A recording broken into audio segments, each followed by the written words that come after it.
Come here for a minute first. Out of all the iconic shots in Stanley Kubrick's The Shining, one in particular proved to be the most difficult. What do you want me to do about it?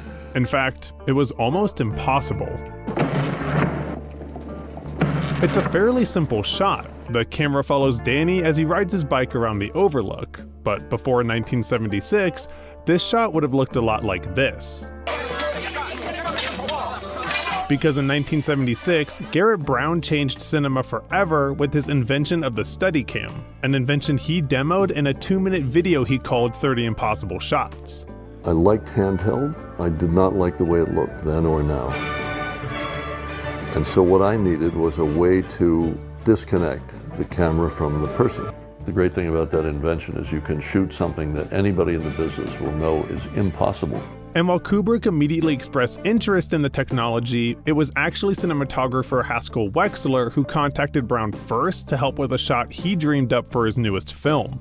Step on a crane, ride up on a crane, start shooting, ride down on the crane, step off the crane as Carradine starts walking and take him through a crowd and then back again, 4 minutes. And immediately afterward, he was flown out to Philadelphia to help recreate one of his own impossible shots and turn it into one of cinema's most iconic scenes. The man who was about to direct Rocky, John Avildsen, saw that demo and he said, "Oh my God, how did you do that? And where are those steps?" And that's why that shot is in Rocky. And this brings us back to 1980, where camera work that Kubrick had only dreamed of doing had suddenly become a reality. Something happens when you read a story that you like. It suggests the possibilities of the film. What do you want to talk about? And for Kubrick, one of those possibilities was getting the hotel itself to feel like a character in the film. To do this, he wanted a camera that would feel disconnected from the director's eye view, essentially gliding across the floor and following the characters with an almost supernatural smoothness. So after receiving and viewing the 30 Impossible Shots demo, he knew just who to call. I actually shot almost all the moving shots in that film, all the stuff in the corridors, all the moving, and he had in his mind this eerie smoothness. And that we were able to deliver. That almost turned it into the hotel's point of view. And this is perhaps the most underrated part of the film. While many will point to specific imagery or dialogue, the smoothness of the shots and the way the camera tracks characters in ways that feel physically impossible is truly what sets this film apart.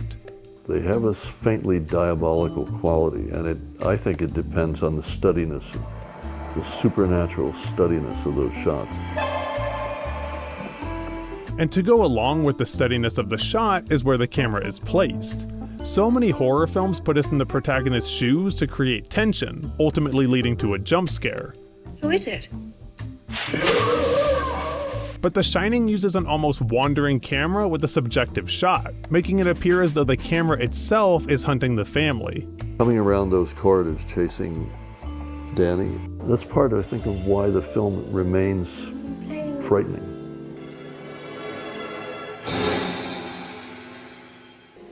But I corrected them, sir. Then there's the way the individual shots are framed. There's a golden standard in film and photography called the rule of thirds, where you want to place the subject at specific intersecting lines in a frame, taking up 1/3 of the space. You don't really know why you don't like them. All you know is you find them repulsive.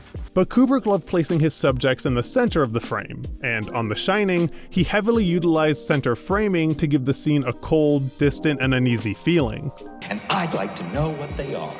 It creates a perfect symmetry in the frame, which makes the scene look mechanical and almost too perfect, emphasizing when something unnatural is happening